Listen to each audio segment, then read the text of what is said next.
한미동맹 70주년, 이제 한미동맹이 글로벌 포괄적 전략동맹으로 발전해가고 있습니다. 한미연합 방위태세를 굳건히 한 가운데 가치 공유국 간의 연대 강화, 아세안 다자 안보 협력을 통해 국방 외교의 지평을 확장해 갑니다. 우리 군의 국제평화 유지 기여 확대는 물론 재외국민 보호활동 강화로 대한민국 위상도 한층 높아집니다. 한미동맹 발전은 물론 영내외 국가들과의 국방교류 확대를 통해 국방 외교의 지평을 넓혀가는 우리 군의 노력을 들여다봅니다. 국방에 대한 모든 것, 국방 포커스!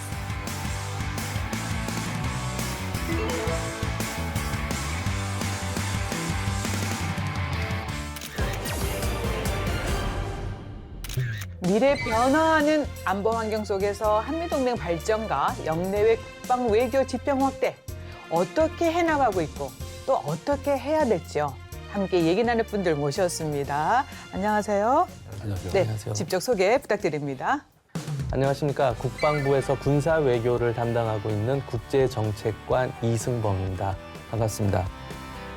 전 국방부 군비통제검증단장 박철균입니다. 네, 안녕하세요. 국방대학교 박영진 교수입니다. 국가안보문제연구소장을 맡고 있습니다. 네, 올해 한미동맹 70주년을 맞아서 하시는 일들이 많으실 텐데요. 우선 한미동맹 70주년을 기념해서 열린 한미 정상회담 간의 의미 있는 성과가 많이 도출됐습니다.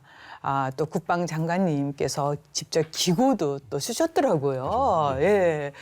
등 관련해서 미래 한미동맹 발전에 대해서 좀 국장님께서 언급을 좀 해주시면 어떨까 싶은데요. 네, 말씀하신 대로 지난 4월 26일 날 그 역사적인 우리 한미 정상회담이 개최됐습니다. 한미동맹 70주년을 기념하는 것이기도 하고 그보다 더 중요한 것은 양 정상 간의 채택한 워싱턴 선언이라는 것. 이것은 제가 보기에 훗날 역사가 돌아봤을 때 한미 동맹이 있어서 아주 새로운 이정표가 될 것이라고 생각을 합니다. 네. 그래서 가장 첫 번째 그 이유를 들자면 이 워싱턴 선언은 이제 한미 확장 억제에 관련된 그 선언인데요.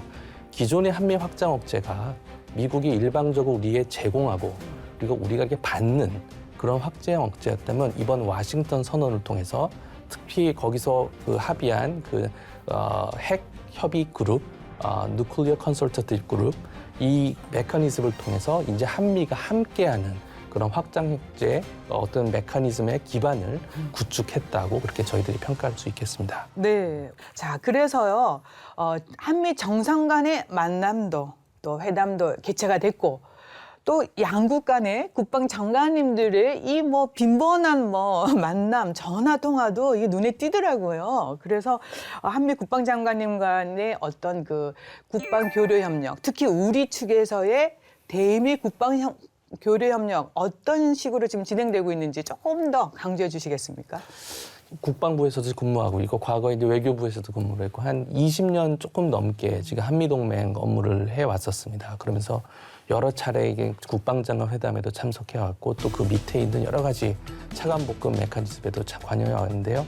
얼마 전에 지난 4월에도 워싱턴에서 한미 통합국방협의체라고 히드 차관복권 협의가 개최되었는데 네. 제가 거기에 참여를 했는데 지난 20여 년간 돌이켜봤을 때 정말 이거 이상으로 한미 동맹이 이렇게 긴밀할 수가 있겠느냐를 제가 직접 눈으로 목격을 하고 지난 20여 년 동안 끊임없이 변화하는 안보 환경 속에서 동맹이 진화해 왔는데 지금이야말로 가장 최상의 동맹 관계다. 또 그 중심에는 역시 현재 우리 이종석 국방장관님과 또 오스틴 국방장관의 개인 간의 끈끈한 연대 또 잦은 대화와 만남이 있지 않나 이렇게 생각합니다.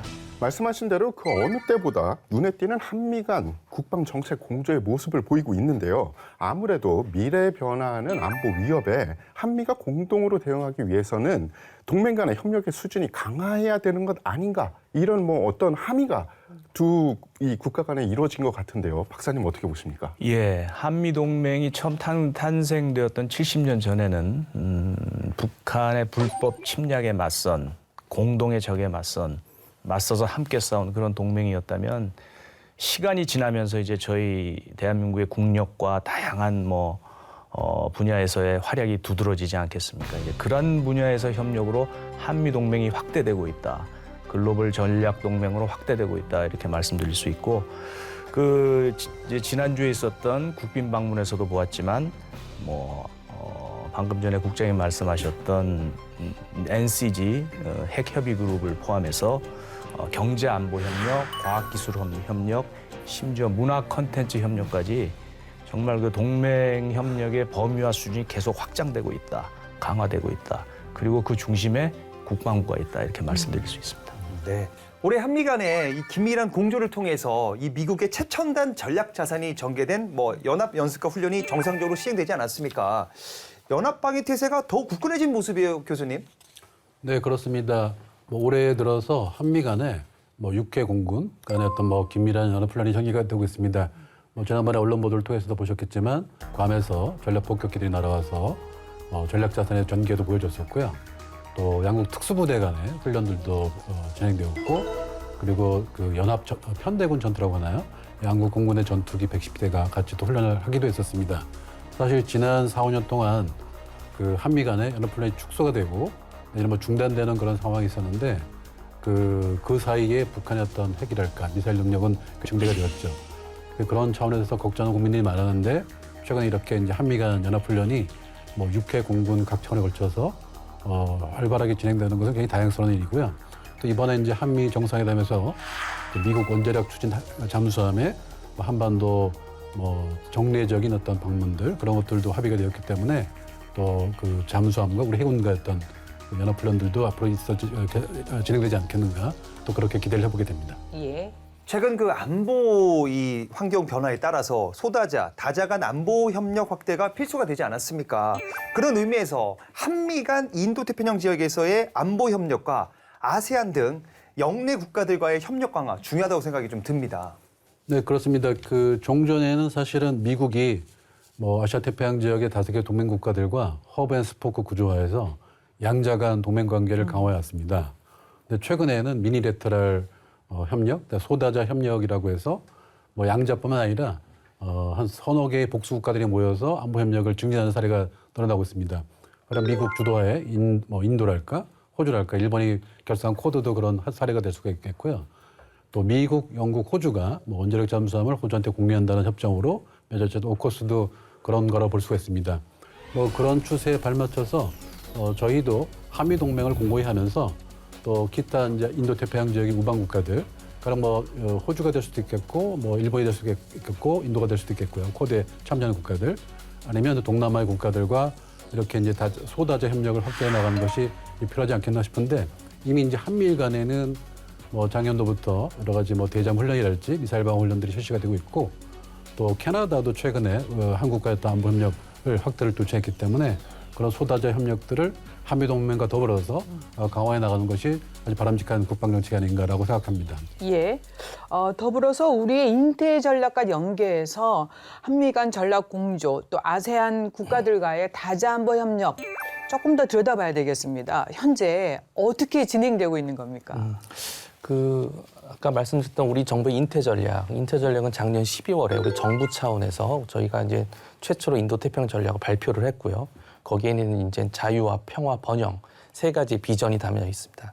현재 우리 국방부로서는 그런 정부 차원의 인태 전략을 과연 군사 분야에서 어떻게 이행을 할 것인가에 대한 이제 이행 계획을 지금 현재 작성 중에 있습니다. 네. 그래서 금년 이제 하반기쯤 되면 저희들이 이거를 공개적으로 발표할 수 있을 것으로 지금 생각을 하고 있는데 미리 잠깐 좀 말씀을 드리자면 기본적으로 한 3가지 정도의 그런 방향성입니다. 첫째는 이제 한반도 물론 북한의 위협을 억제 대응하는 것이 저희들의 최우선 과제이지만 그거에서만 그치는 것이 아니라 우리 군사적인 역할을 인도태평양 전역에서 우리의 역할을 좀 더 확대한다는 게 하나의 방향성. 두 번째는 그 역할을 확대하는 데 있어서 우리 혼자 하는 것이 아니라 이런 가치 공유국들과 연대를 한다는 점. 그리고 세 번째, 이것도 중요한 건데요. 그렇게 연대를 한다고 해서 어떤 특정 국가를 배제한다던가 이렇게 적대적으로 하는 그런 것보다는 포용적이고 투명하고 호의적인 관계에서 한다는 것이 저희들의 큰 원칙입니다. 이런 저희 이행 과정에서 저희들이 가장 핵심적으로 생각하고 있는 지역이 바로 아세안입니다. 동남아시아. 그리고 지금 우리가 한 아세안 연대 구상이라는 것을 우리 정부 차원에서 발표를 했고 우리 국방부도 아세안 국가들과의 해양 안보나 비전통적 안보 분야에 있어서 협력을 할 계획이고 그 과정에서 지금 동맹국인 미국과 긴밀한 협력을 지금 진행하고 있습니다. 예. 지금 북핵 미사일 위협이 계속되고 있고 또 고조되고 있습니다. 그렇기 때문에 한미일 안보 협력 그 어느 때보다도 더 중요해지고 있는 시점이 아닐까 싶은데 이런 부분은 또 어떻게 진행을 하고 계시는지요? 한미일 안보 협력의 시작은 1990년대 북한의 그 미사일 사거리가 1,300km 노동 미사일 그게 나오면서 이제 시작이 됐죠. 그래서 그때 그 유명한 페리 보고서도 그때 나왔고요. 이제 사실은 그때부터 이제 그 북핵 1차 위기도 있었고요. 이제 안보 협력이 시작됩니다. 그래서 한국, 미국, 일본이 전부 이제 북한의 미사일 사정거리에 놓이게 됨으로써 공동의 위협을 갖게 됐는데 이제 이러한 북핵 미사일 위협에 대한 관리, 정보 공유, 대응 그리고 때로는 이제 대화 제안도 할 수 있고요. 그래서 한미일 안보 협력이 굉장히 많은 역할을 해왔습니다. 이 북핵 미사일 위협은 우리만의 문제가 아니라 아주 글로벌한 위협인 것이죠. 그래서 이제 다자 회의도 되게 중요하거든요. 그래서 이제 2004년부터 우리 국방부에서는 뭐 저도 실무자를 할 때 한두 번, 몇 번 다녀온 적은 있습니다만은 그 세계 한 30여 개국이 참여하는 샹그릴라 대화 다녀오셨고 장관님이 작년에 그리고 그 이제 ADMM 플러스라고 해서 아세안 10개 국방장관들의 이제 추가적으로 주요 국가들이 가는 회담에도 다녀오셨습니다. 이 다자회담 참여를 통해서 북핵 미사일 위협이 얼마나 위험한지 알리고 얼마나 불법적인 것인지도 알리고 이 문제를 어떻게 국제사회와 함께 해결할 것인가 이런 뭐 우리 측의 구상도 밝히고 이런 기회를 계속 가지고 계십니다. 네. 예, 최근에 미중 전략 경쟁이 심화되고 있지 않습니까? 네. 그러면서 신냉전 구도로 세계 안보 정세가 재편이 되는 분위기인데요. 이럴 때일수록 대중국, 대러시아 국방 정책 추진이 아주 중요하다고 생각이 되는데요. 교수님, 일단은 우리의 안보와 국익을 우선으로 좀 일관성 있게 쫙 밀고 나가는 그런 정책이 좀 중요하지 않을까요? 미국과 중국 간의 전략적 경쟁이 격화되면서 그 와중에 중국이 대만 해협의 어떤 평화와 안정을 위협하는 사례도 나타나고 있는 것이 사실이고요. 또 러시아는 작년도 2월달 도발한 우크라이나 전쟁 때문에 그 우크라이나에 대해서 인도주의적인 어떤 피해까지 가할 수 있는 그런 상황이 되었습니다.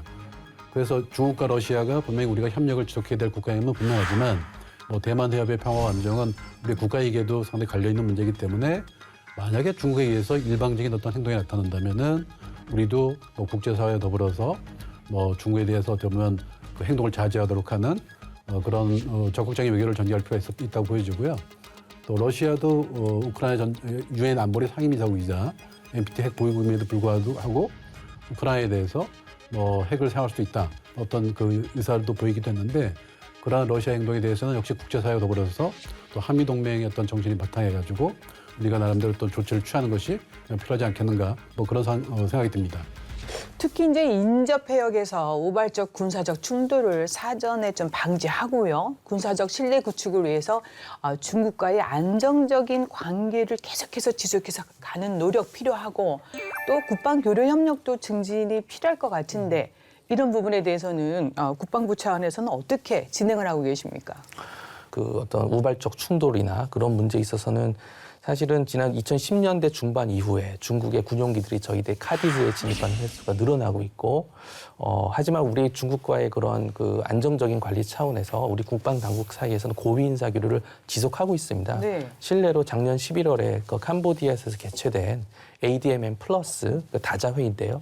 그 사이드라인으로 그 중국 국방장관 저 이정숙 장관님께서 회담을 하셨고, 또 작년 6월에는 그 기존에 이제 해 공군, 한중 해 공군 간의 핫라인이 이렇게 설치돼 있었습니다. 하나씩.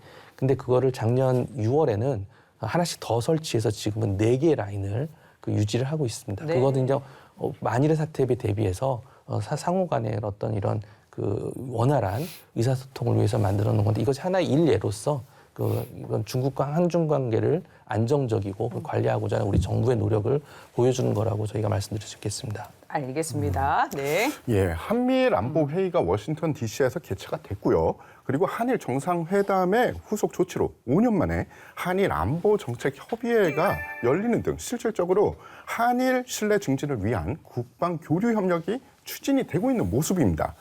이 대일 국방 정책 추진 많은 분들이 관심이 많은데요. 국장님, 구체적으로 지금 어떻게 추진되고 있나요? 네, 3월 달에 있었던 우리 역사적인 한일 정상회담을 그것을 기점으로 해서 이제 양국 정상 간에는 그리고 우리 한일 관계를 미래지향적 관점에서 발전시켜 나가자고 하는 큰 공감대가 형성이 돼 있었고요. 방금 말씀하셨듯이 곧 이어 4월에 그 워싱턴에서 한미일 3자 안보대화 Defense Trilateral Talks가 개최가 됐고 곧 이어서 또 서울에서 한일 국장급 그 외교와 국방부가 함께 참여하는 2+2 군장급 협의회도 개최가 됐었습니다. 그래서 앞으로 지금 그동안의 한일 관계 경색에 따라서 이게 잠시 중단됐던 고위 인사교류 국방 협력이 이제 정상화되는 단계로 이제 나아갈 것으로 이제 저희들 국민들이 볼 수 있을 것으로 생각을 하고요. 네. 여기서 한 가지 가장 중요한 거는 2018년 12월에 있었던 우리 초계기 사건, 꼭 많은 분들이 기억하시겠지만 그 사건도 이제는 미래지향적인 관점에서 이제는 한일 군당국이 지혜를 모아서 해결을 해야 되지 않나 그렇게 생각을 하고 있습니다. 이제 궁금한 게 그럼 한국과 일본 간에 어느 정도 수준까지 가야 되느냐 이런 얘기들을 많이 하더라고요. 박사님 의견은 어떻습니까?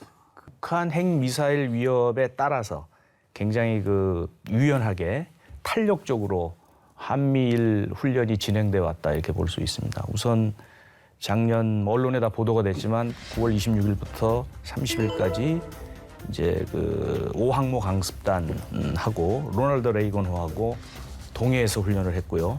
10월 4일 날 북한의 ICM 발사 이후에는 이제 계획에 안 돼 있던 것을 이제 다시 한미일이 모여서 해상 미사일 방어 훈련을 실시했습니다. 그리고 올해 2월 19일에 북한의 ICM 발사 이후에는 또 우리 동해 동방에서 해상 미사일 방어 훈련을 했죠. 이렇게 한미일 안보 협력 이런 훈련 등을 통해서 변화되고 고도화되는 북한의 핵 미사일 위협에 대해서 탄력적으로 대응을 잘 하고 있다.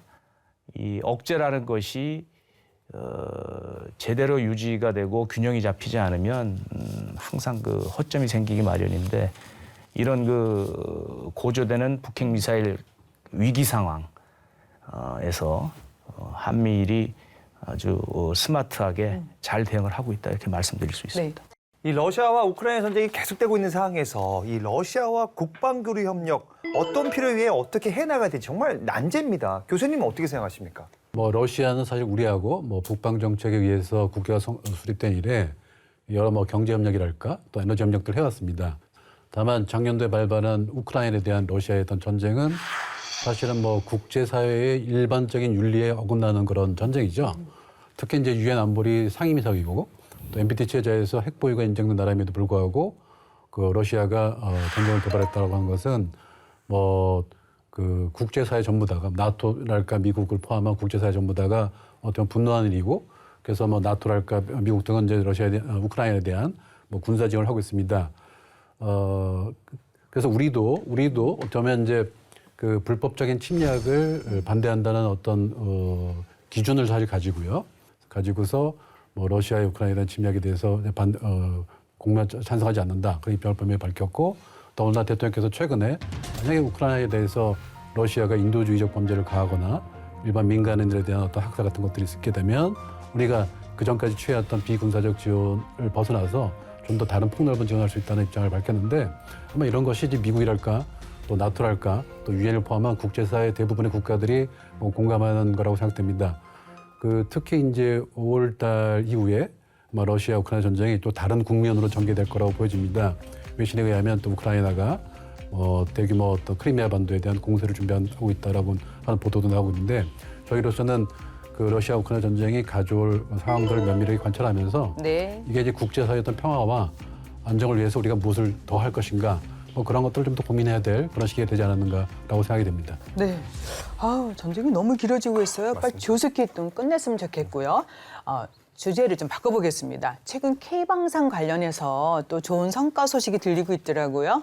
말레이시아의 FA 공격기 이제 18대 수출이 이제 됐고, 그럼으로 인해서 이제 아세안은 물론이고 중동 지역까지 국방교류 협력이 확대가 되고 있는 모습을 우리가 또 엿볼 수 있지 않습니까? 게다가 이제 한 베트남, 또 한 사우디 국방 장관회담도 있었더라고요. 장관님 행보가 아주 굉장히 활발해지고 계시는데 방산 협력 증진을 위해서 국방부의 노력 이거를 좀 자랑해도 될지 않을까 싶은데요. 국장님 어떻습니까? 네, 그리고 우리 방위 산업은 일반적인 산업과 조금 다른 측면이 네. 있는 게 그 정부의 지원과 관여가 많이 들어갑니다. 우리 방위 사업법에 따라서 여러 가지 직간접 지원이 들어가고 또 우리 국방과학연구소 ADD에서의 어떤 기술 그런 부분들이 우리 기업에도 지원이 되기 때문에 그 어느 영역보다 정부와 우리 국방부와 또 방사청 그리고 우리 그 방산업체 간의 긴밀한 협력이 이루어지는 분야가 이것이라고 생각을 하고요. 그래서 우리 국방부 차원에서는 정말 다각도로 노력을 하고 있고 아까 말씀하셨던 그 베트남, 사우디하고 최근에 있었던 국방장관 회담에서도 보면 가장 핵심적인 의제가 결국에는 이 방위 산업이었습니다. 네. 그래서 근데 단지 이제 방위 산업이 단지 무기를 팔고 이런 걸 떠나서 그 과정에서 여러 가지 상호 호혜적인 협력 사업들이 많이 나옵니다. 그래서 이게 큰 틀에서 보면 단순히 군 차원 문제뿐만 아니라 양 국가 간의 관계의 강화에도 지금 우리 방위 산업이 크게 기여하고 있다 이렇게 말씀드리겠습니다. 예, 제가 듣기로는 장관님은 물론이고 이 국방부 내에서 국방 방산 협력을 위해서 많은 분들이 동분서주하고 계시는데 그 중에 또 국장님이 그 중에 한 분이시더라고요. 그러시군요. 예. 국내보다 해외에 계시는 날이 많다.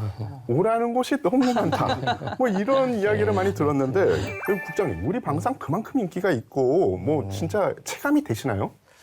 예, 제가 한 2월 중순에 이제 국장을 시작을 했는데요. 지금 불과 이제 3개월이 안 됐는데 그 사이에 국방장관 회담 방산과 관련해서 UAE, 폴란드, 사우디 그리고 베트남 그리고 또 이제 말레이시아도 있었고요. 특히 이제 작년에 있었던 우리가 UAE에 수출했던 MSM2 계약 그리고 또 폴란드에다 했었던 K9 자주포, K2 전차 그리고 천무 이 대규모의 역대급 이 수출 그 계약이 되면서 정말 국제사회에서 각광을 받기 시작한 것 같습니다.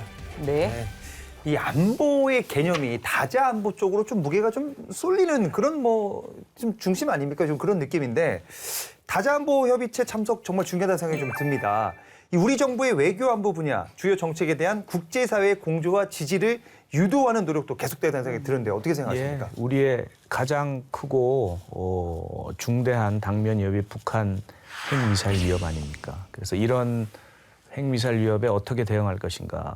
뭐 한국, 미국, 일본만의 노력으로 되는 것은 아니고 국제사회와 공조하는 게 상당히 중요합니다. 그래서 아까도 말씀드렸지만 그 주로 이제 뭐 유럽 서방권 뭐 중국 포함해서 많이 참여하는 그 샹그릴라 대화하고 ADMM 플러스 여기 이제 장관님이 참석하고 계시고 또 이제 다자 안보라는 게 최근에 우리가 코로나19나 팬데믹을 겪으면서 꼭 이렇게 다른 나라하고 협조해야 될 부분들이 많이 있죠. 이런 그 재난이나 위기가 발생하면 우리 군이 나서서 해야 될 일들이 상당히 많습니다. 그것 외에도 우주에 대한 정보 공유라든가 사이버 해킹에 대한 공동 대응이라든가 이런 측면에서 우리 국방부가 많은 노력을 하고 있고 특히 그 2012년부터 서울 안보 대화를 하고 있는데 특히 이제 작년에 우주 분야 사이버 워킹 그룹은 그 전에도 있었고요.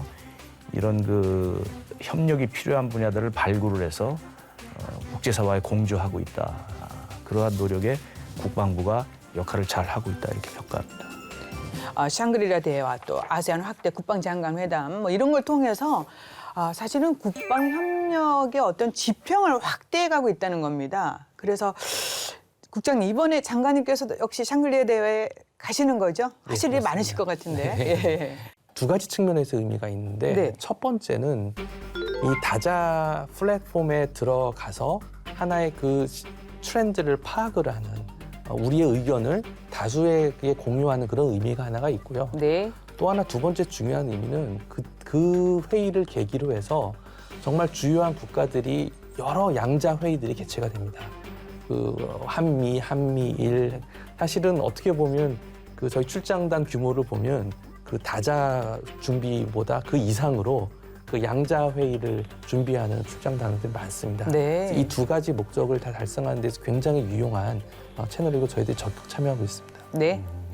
예, 국장님이 말씀하신 대로 이 아세안, 서남아 등의 인태 전략의 핵심 파트너대에서 다자 간 그리고 양자 간 협력 등을 좀 잘 해가지고 맞춤형 선별적 국방 협력 추진을 통해서 국방 외교 지평을 좀 넓혀가면 좋겠다 이런 생각이 드는데요. 교수님 어떻습니까? 네, 우리가 보통 외교는 이제 외교부가 담당한다라고 생각되지만 뭐 국방부도 국방 외교의 영역이 굉장히 많습니다. 뭐 좀 전에 국장님 말씀하셨습니다만은 외국과의 어떤 양자 간 또는 다자 간 국방 외교를 통해서 우리의 안보를 더욱더 굳건히 하는 뭐 동맹이랄까 우방국들의 태세를 정비한 효과가 있기 때문에 외교부가 하는 외교도 중요하지만 또 국방부 차원에서의 국방 외교 활동도 되게 중요하다는 생각이 들고요. 더더군다나 우리가 지금 뭐 경제력이나 또 군사력 측면에서 뭐 경제력은 세계 10위, 군사력은 세계 6위나 5위 정도의 국가로 평가되고 있지 않습니까? 그래서 이러한 어떤 국력 자원을 활용해서 국방 외교를 보다 더 적극적으로 확대할 필요가 있지 않겠는가 싶고요. 특히 이제 서남아나 동남아 국가들은 경제로 보게 되면 우리의 어떤 해양 수송로가 지나가는 지역이기도 하고 또 우리 어떤 국가적 이상을 또 보여줄 수 있는 그런 지역이기도 합니다. 그래서 뭐 작년에 발표됐던 인도태평양 전략서에서도 뭐 동남아랄지 또는 서남아 국가들과 어떤 관계 강화들이 이제 표방이 되었는데 뭐 우리 증진된 국력들을 활용해가지고 뭐 그 국가들에 대한 어떤 방산 협력이랄지 혹은 또 ODA 개발 원조랄지 내지는 뭐 PK 활동이랄지 그런 것도 할 필요가 있다고 생각되고요. 지금 사실 그 최근 몇 년 동안에 뭐 미국을 중심으로 해서 미국과 뭐 필리핀 간의 바리카탄 훈련이랄까 또는 뭐 미국과 태국 간의 코브라 골드 훈련이랄지 또 미국과 인도 간의 말라바르 훈련에 여러 국가들이 사실 그 소다자 형태로 참가하는 훈련이 빈도가 늘어났습니다.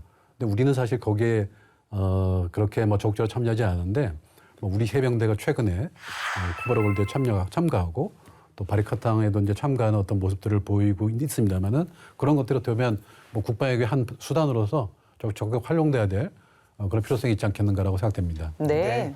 저는 뭐 인도와 아세안 국가들과의 협력 중요하다고 생각합니다. 우리 국장님 어떻게 해나가고 계십니까? 그 아세안, 그 우리 국방 외교의 지평을 넓히는 데 있어서 아까도 말씀드렸던 아세안은 가장 핵심적인 지역입니다. 그 이제 앞으로 이제 저희 국방 분야 이행 계획이 그 인태 전략 국방 분야 이행 계획이 공개가 되면 이제 아시겠지만 저희들이 과거와는 달리 이제 아세안 지역에 대해서 경제, 개발, 문화 이런 부분에 집중을 했다면 앞으로는 그 부분도 물론 계속 발전시켜 나가면서 이젠 그 비전통적 안보 위협을 중심으로 해서 어떤 군사 분야, 국방 분야 협력을 증진시켜 나갈 거고요. 말씀만 드렸던 어떤 다자훈련 참여 이러한 양태로 보여지지 않을까 생각을 합니다. 그리고 방금 서남아 인도 지역을 말씀하셨는데 사실 상대적으로 그 동남아에 비해서 아직은 그 서남아 지역과는 협력의 그 외연이 확장되지는 않는데 물론 이 지역도 분명히 잠재력이 있는 지역이고 말씀하셨던 해상교통로 측면에서 중요한 지역이기 때문에 네. 저희들이 계속 다변화해 나갈 계획입니다. 예. 네. 글로벌 중추국가로서 이 국방 외교 지평을 확대하는 모습 직접 확인해 보도록 하겠습니다. 알아두면 똑똑해지는 신기한 국방 지식. 그것이 알고 싶군. 지식 포커스. 2022년 대한민국 방산 수출 수주액 약 173억 달러. 4차 산업혁명 시대 AI 첨단 과학기술군을 건설하기 위하여 국가전략 산업으로 미래 경제 성장을 이끌어가기 위한 방위산업 육성 필수입니다. 오늘의 지식 포커스. 방산협력을 바탕으로 방산수출 지원은 물론 군사교류 협력 등 국방외교의 지평을 확대해가는 우리 군을 들여다봅니다.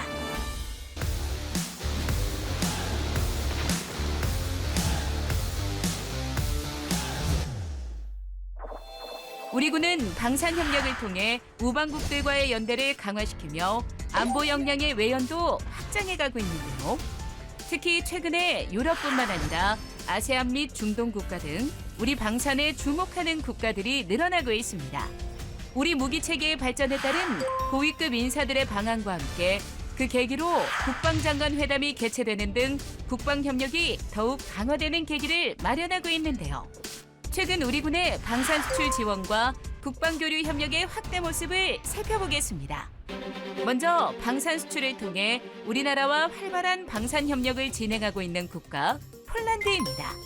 폴란드는 지난해 천무를 비롯한 K2 전차와 K9 자주포, FA50 등의 국산 무기체계 계약을 통해 124억 달러에 달하는 대규모 무기 수출 성과를 달성한 우리나라 주요 방산 수출국 중 하나인데요.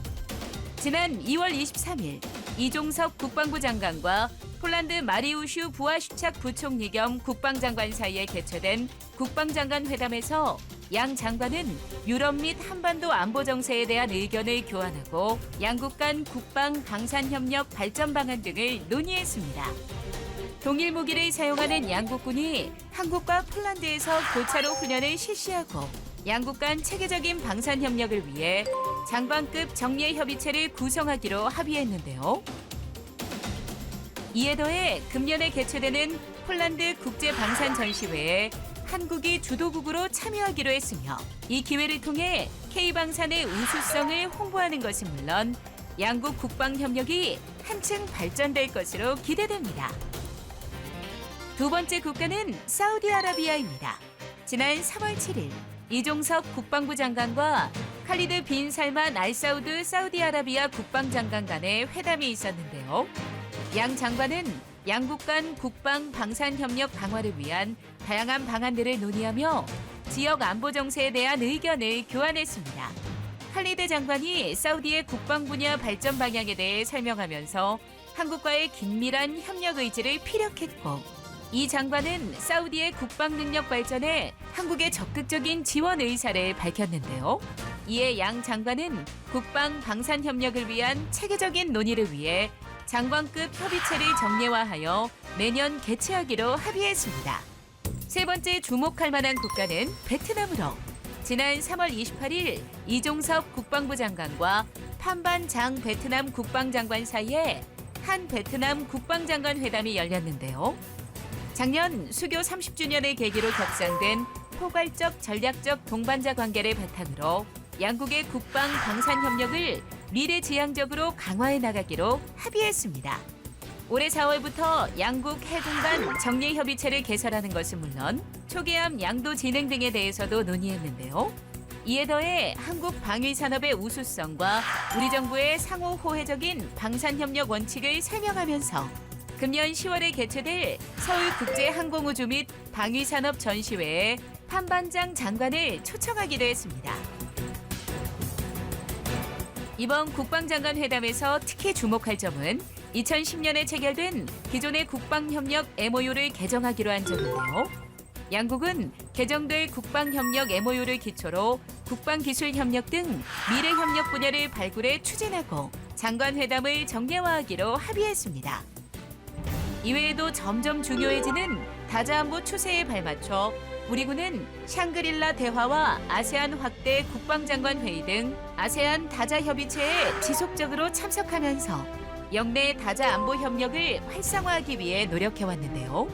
변화하는 안보 환경 속에서 글로벌 중추 국가로 도약하기 위하여 고공행진 중인 K방산의 성과에 발맞춰 영내외 국가들과의 국방교류 확대를 통해 국방외교의 지평을 확장해가고 있는 우리 군. 우리 군의 국방외교가 대한민국의 평화는 물론 더 나아가 세계 평화에도 기여하길 기대합니다. 네, 대한민국 글로벌 중추 국가로서 또 국제사회에 책임 있는 역할 강화가 중요한 그런 시점이 아닐까 싶은데 유럽을 포함해서 호주, 뉴질랜드 등 가치를 공유하는 국가들과 이러한 그 연대 또 국방교류 협력은 어떻게 진행되고 있는지 지금까지 성과도 좀 소개해 주시고요. 목표 방향도 필요할 것 같습니다. 요거는 박사님이 좀 해주시겠습니까? 네. 물론 이제 한미동맹이 우리 안보를 지탱하는 핵심 축이기는 하지만 가치를 공유하는 다른 나라들과 함께하는 것은 매우 중요하고요. 특히 이제 유럽, 호주, 뉴질랜드 이런 나라들은 확실하게 이제 저희들하고 가치를 공유하고 있는 나라다 이렇게 말씀드릴 수 있습니다. 그 교류 협력 회의를 하게 되면 처음에 이제 서로 정보 공유를 하거든요. 네. 정보 공유를 통해서 상호 간의 위협이 뭔지, 호주의 위협이 뭔지, 뉴질랜드의 위협이 뭔지, 우리의 위협이 뭔지 언론이나 자료를 통해서 보다가 직접 국방 당국자끼리 소통을 하게 되면 훨씬 더 이해가 깊어지는 것이죠. 그런 이해를 바탕으로 안보 협력을 할 수 있는 분야도 많아지고요. 그다음에 이제 그 또 뭐 방산 관련 얘기도 하다 보면 수출 기회도 확대될 수 있는 것이고, 그래서 여러모로 이 글로벌 시대에 국방 이 교류 협력 회의는 아주 큰 역할을 하고 있습니다. 올해도 뭐 장관님의 나토 EU 장관급 회담도 계획돼 있고, 네. 한국과 호주 외교국방 2+2 회담도 계획돼 있는 걸로 제가 알고 있습니다. 네. 2012년부터 고위급 다자안보 협의체인 서울안보대화를 개최를 하고 있는데요. 우리 주도의 다자안보 협의체 운영, 이 협의체 운영이 갖는 의미가 있을 것 같은데 교수님 어떤 겁니까? 네, 사실 인도 태평양 지역에는 1990년대부터 좀 다양한 다자안보 협의체가 만들어졌죠. ARF도 만들어졌었고 ADMM 플러스라고 해서 장관들 협의체도 있었고요.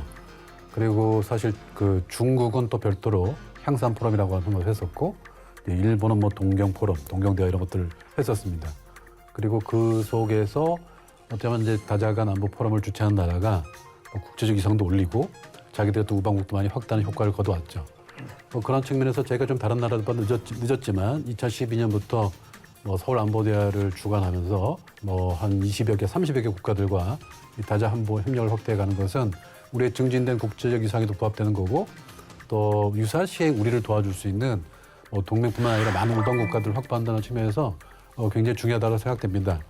특히 이제 올해는 이제 10월달에 이제 서울안보대화가 예정돼 있습니다만은 같은 시기에 이제 한미 간 SCM이 있어서 미국 국방장관도 모시게 되고요.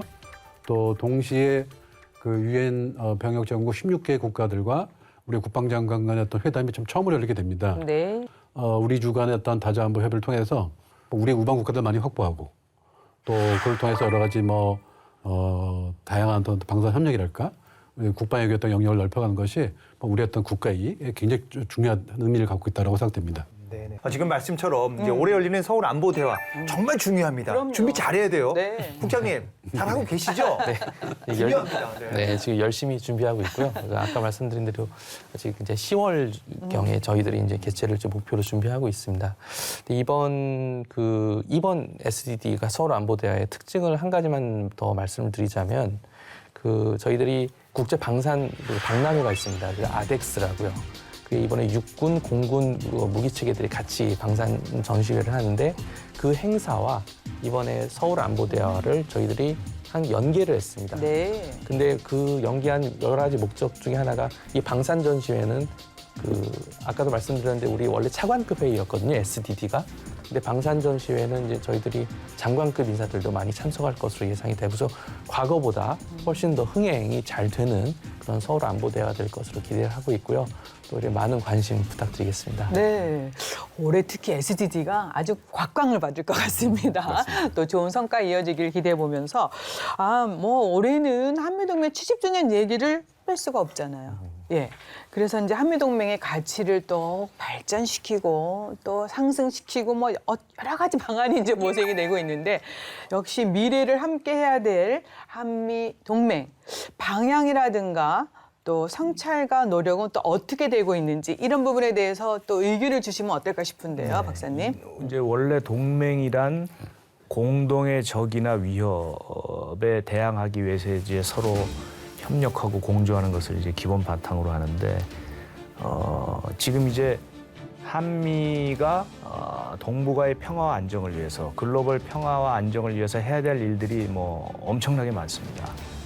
가장 당면한 북핵 미사일 위협에서부터 변화되는 여러 가지 안보 정세부터 글로벌의 불안정해지는 여러 가지 상황에서부터 이제 그런 쪽으로 과거의 어떤 그 동맹의 주적이나 위협이 북한 위협과 도발이었다면, 이제는 글로벌한 어떤 위협과 불안정 상황에 대해서 동맹이 함께 이제 그런 것들을 발굴해 나가야 되는 것이죠. 그래서 워싱턴 선언을 통한 확장 억제 실행력 제고에서부터 경제 안보, 과학 기술 협력, 문화 콘텐츠에 이르기까지 다양한 분야에서 함께 동맹이 계속 변화되는 시대 환경에 맞게, 시대 전략적 상황에 맞게 진화 발전하고 있다, 이렇게 말씀드릴 수 있겠습니다. We go together. 같이 갑시다. 많이 들어보시지 않았습니까? 네. 어떻게 보면 이 모토야말로 이 한미 동맹을 대표하는 단어 그 문장 중에 하나인데요. 그만큼 이 한미 동맹이 공유하는 비전서라든지 아니면 가시적으로 구체적인 합의가 좀 있었으면 좋겠다. 이런 바람을 좀 갖게 되는데요. 국장님 어떻게 생각하십니까? 사실 그 지난 한미 정상회담에서 발표했던 정상 간의 공동 선언문 그리고 또 하나의 별도의 워싱턴 선언 사실 이런 것들이 한미 동맹의 현재만 담고 있는 것도 아니고요. 거기에 이제 미래에 지향하는 것 담고 있습니다. 그래서 일단 제가 보기에는 그게 가장 큰 그 저희들이 비전서라고 볼 수 있고요. 이와는 별도로 그 지금 한미동맹 70주년을 맞이해서 작년 한미 국방장관 회담 SCM에서 양 장관 간 합의한 사항이 하나 있는데요. 금년 70주년을 맞이해서 앞으로의 그 변화하는 안보 환경 속에서 한미 공동의 이익에 부합하는 국방협력 청사진을 좀 제시를 하자라는 그런 합의가 있어서 네. 그 금년 중에 지금 그걸 지금 한미 간에 협의를 하고 있고 금년 하반기에 있을 한미 국방장관 회담에 그래서 보고하는 것을 지금 목표로 좀 저희들이 노력을 하고 있습니다. 네. 예, 국방정책 공조의 필요성을 좀 높이기 위해서는 공공외교 노력도 필요할 것 같은데요. 어떻게 생각하십니까, 교수님? 근데 그 공공외교라고 하는 것은 뭐 정부 대 정부가 전역일뿐만 아니라 상대국의 국민들 또 지자체 또 학생들 간의 어떤 뭐 교류를 통해서 그 국가가 우리를 좀 좋아하고 우리의 문화를 동경하는 뭐 그런 것들 만드는 걸 통해 그런 분위기를 만드는 걸 통해 가지고 우리의 외교를 보다 더 효율적으로 추진하는 기반을 만들자는 거 아니겠습니까? 그래서 굉장히 중요한 외교이고 가령 뭐 하드 파워가 아니라 소프트 파워, 문화랄까 또 여론이랄까 그런 것들을 동원해서 하는 건데 뭐 한미 동맹을 강화하고 우리가 다자 외교에서 좀 우리의 국제적 위상을 높이기 위해서는 하드 파워뿐만 아니라 이런 소프트 파워를 사용하는 외교가 되게 필요하다고 생각됩니다.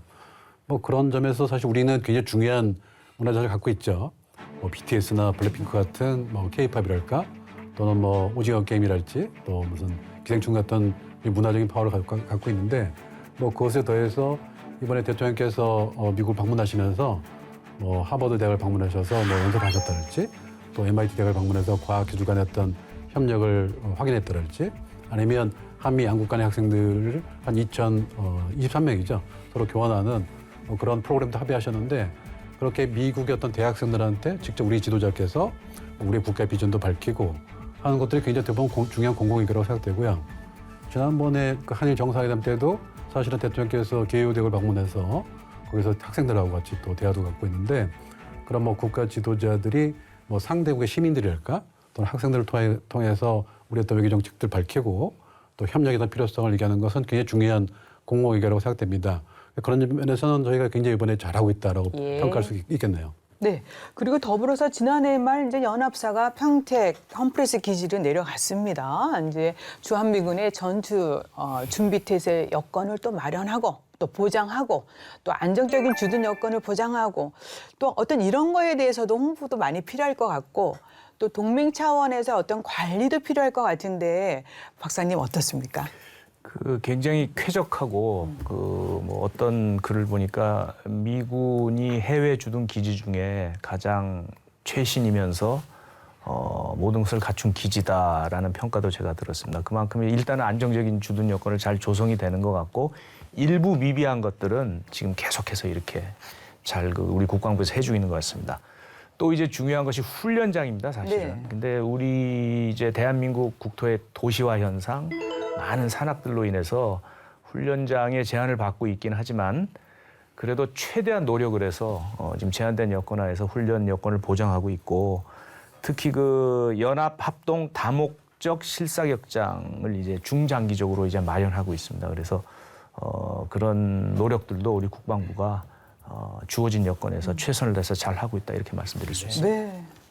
이 한미동맹 70주년입니다. 이 기념행사나 사업 추진 잘 돼야 되거든요, 국장님. 네.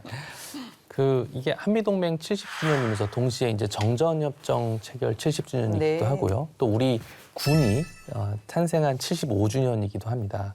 그래서 저희들이 금년에 다양한 행사들 준비하고 있는데 크게 이제 두 가지로 보면 되는데 첫 번째는 이런 행사를 함으로 인해서 한미 동맹 강화의 모멘텀을 만들고 양국 국민들의 어떤 지지를 더 확고히 한다는 그런 의미가 하나 있고요. 네. 두 번째는 이러한 한미 동맹의 강화의 모멘텀을 대외적으로 현시함으로써 우리 북한에 대한 그런 억제 메시지도 함께 그리고 국제사회에다가는 이 한반도의 평화 안보에 기여하는 동맹의 상을 보여준다는 그런 두 가지 측면에서 저희들이 준비를 하고 있습니다. 네.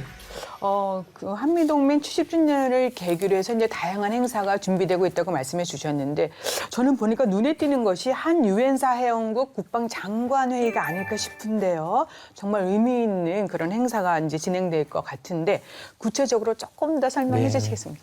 그 6월에 있을 그 한미 연합 연합 합동 화력 경멸 훈련이라는 것이 있습니다.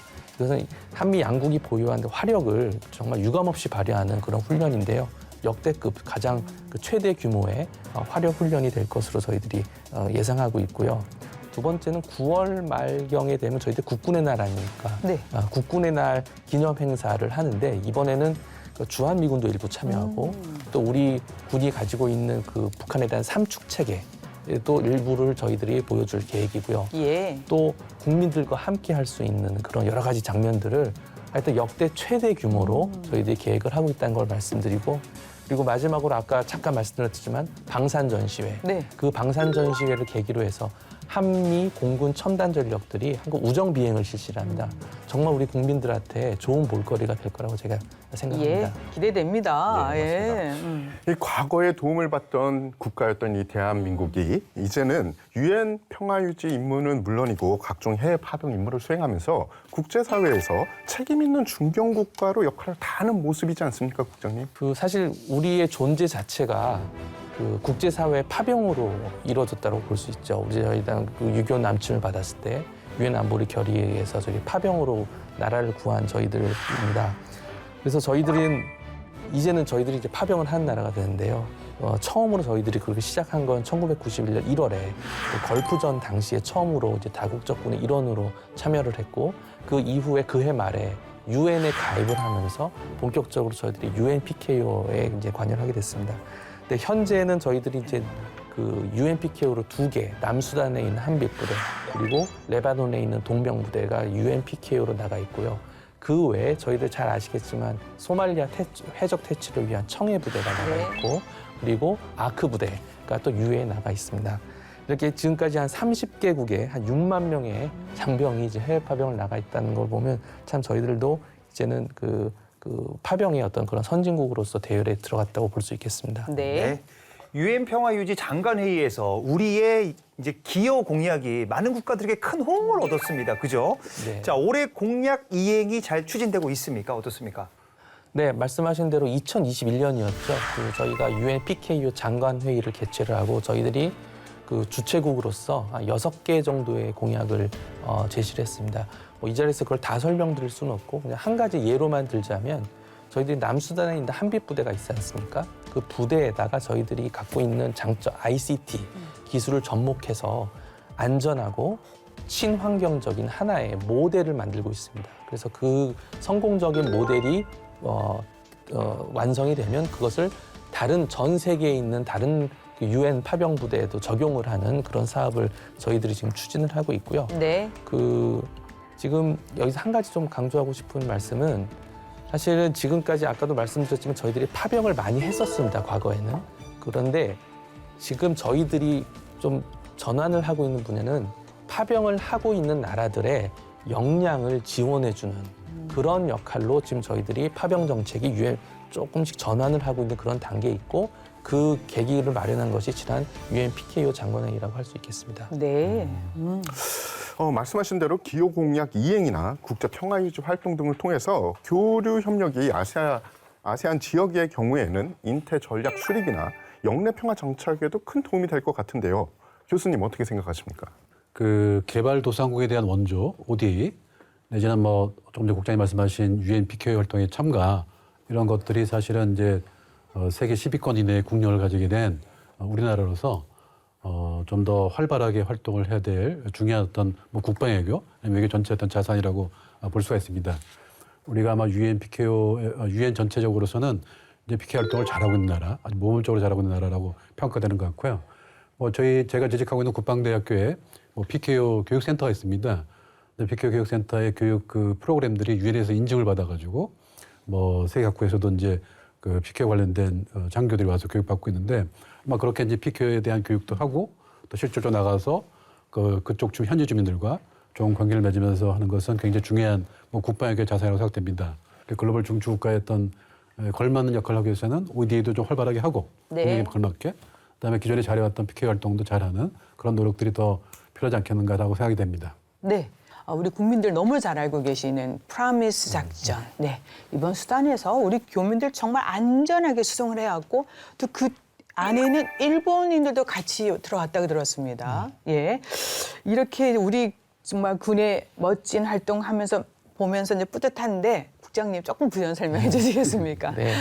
참, 제가 보기에 이번 작전의 가장 큰 성공 요인은 제가 보기엔 첫째는 명확한 목표 의식이었던 것 같습니다.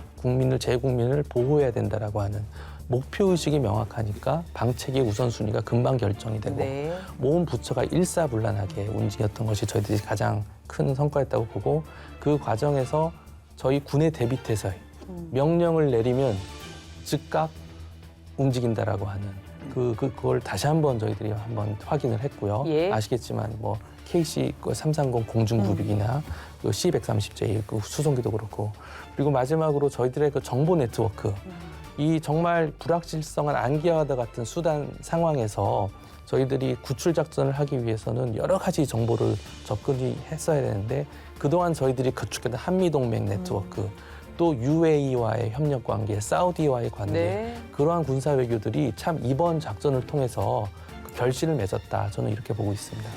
이 튀르키예 이 지진 당시에 우리 군이 정말 엄청난 역할을 하지 않았습니까? 아까 수단에 파견됐었던 KC-330 공중구비기가 그 당시 튀르키예에도 파견이 돼가지고 현지에서 저희 긴급구호단이 8명의 현지인을 또 구조하는 그런 성과를 거뒀습니다.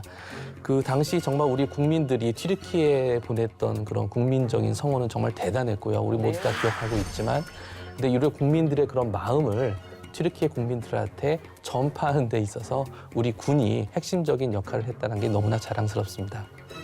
자, 이제 마지막으로요. 한미동맹 70주년을 맞아서 미래 한미동맹 포괄적 글로벌 전략 동맹으로 발전해 나가야 됩니다. 더불어 우리가 논의했던 방산 협력을 통해서 또 국방 외교 지평을 확대해 나가야 됩니다.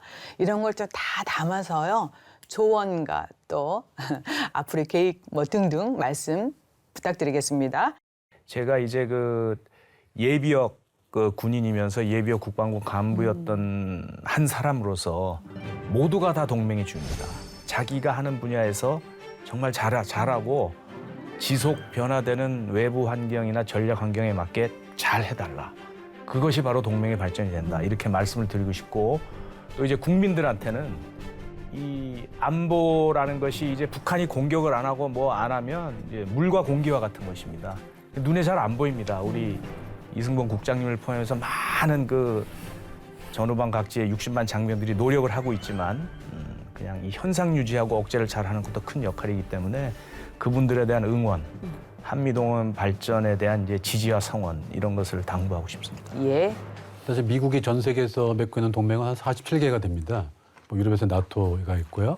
또 아시아 태평양 지역에서는 이제 한국보다 먼저 만들어진 것이 이제 호주와의 당시 엔제스였고, 미일 동맹이 있었고, 필리핀 동맹이 있었고, 나중에 타일랜드가 있습니다만은 미국이 맺고 있는 47개 동맹 가운데서도 지난 70년 동안 한미 동맹이 아마 가장 비약적인 발전을 해왔다고 생각됩니다. 한미 동맹이 그런 어떤 국제사회의 다양한 위협에 대해서 이제는 같이 고민을 나누고 협력할 수 있는 동맹이 돼야 되는 과제를 안고 있지 않나 생각됩니다. 이번에 이제 한미 정상회담을 통해서 우리가 글로벌 포괄적 전력 동맹으로 이제 다시 한번 확인하고 과제를 이제 같이 협력해 나갔다고 했는데 포괄적이라는 것은 군사적인 동맹 플러스 과학기술, 경제 또 사회문화적인 면에서의 협력을 확대하는 거고요. 글로벌 동맹이라고 하는 것은 이제 한반도뿐만 아니라 글로벌 어떤 질서의 어떤 안정을 위해서 같이 노력하자는 거 아니겠습니까? 우리가 이제 국력이 커진 나라가 되었으니까 그런 좀 더 그런 글로벌 포괄적 전력 동맹에 맞는 그런 어떤 노력들을 더 해 나가야 되지 않겠는가 생각이 됩니다. 예. 역시 동맹도 국가 간의 관계이지만 결국에는 사람인 것 같습니다. 28,500명의 주한미군이 있지 않습니까? 그게 이제 계속 또 바뀌고 그 누적된 숫자를 보면 아마 지금 미국 내에 그 한미 동맹을 지지하는 그런 국민들이 계속 늘어나고 있다고 생각을 합니다.